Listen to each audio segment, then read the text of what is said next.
The town of Grand-Bassam, nestled by the Atlantic Ocean, is a veritable open-air museum.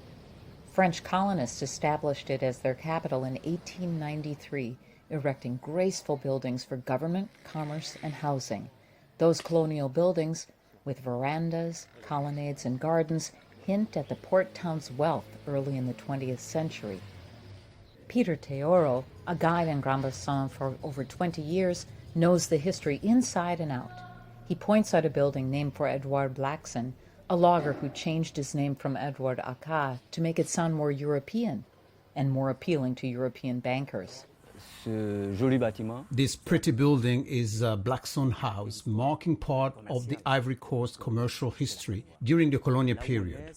This was a stock exchange where everything was traded. The colonial architecture and neighboring African fishing village led UNESCO to name Grand-Bassam a World Heritage Site in 2012. The capital had moved from the town in 1896, and then shipping declined. Now, vegetation covers most of the colonial buildings. Many look close to collapse. Rehabilitation is very important to our history.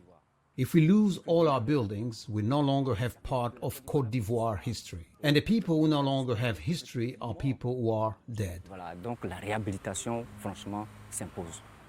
Some residents are renovating buildings themselves. One is Luc Rago, an architect who calls Grand-Bassam the Ivorian Saint-Tropez, in reference to the famous French town on the Riviera. We had to remove everything that fell. The ark existed, and here it was walled up. I wanted to open it up as a showroom. I have created a guest room to accommodate artists who will be exhibiting.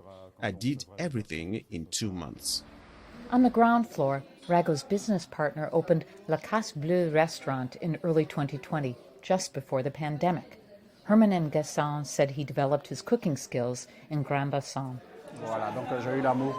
I love this city for its history. I immediately liked this place, which was an old warehouse, and we decided to fix it up and make it something nice. Rago and N'Gassan hope others will follow their example and give a second life to Grand-Bassam's precious heritage. For Yacine Sio in Grand-Bassam, Carol Gunsberg, VOA News.